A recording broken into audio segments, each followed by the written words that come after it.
आज सकाळच्या डब्यासाठी मी राजगिऱ्याच्या पानांची हिरवीगार अशी भाजी बनवली होती. पालेभाजी म्हटलं की सगळे कंटाळत खातात आणि लहान मुलं तर हातसुद्धा लावत नाहीत. पण ही भाजी बनवताना हिरवीगार अशी पालेभाजी बघून मला इतकं समाधान वाटत होतं की आपण आपल्या कुटुंबियांसाठी हेल्दी आणि छान असं काहीतरी बनवते.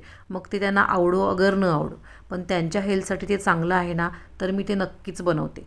आपल्या चौरस आहारामध्ये हिरव्या पालेभाज्या ताटात कशा खुलून दिसतात.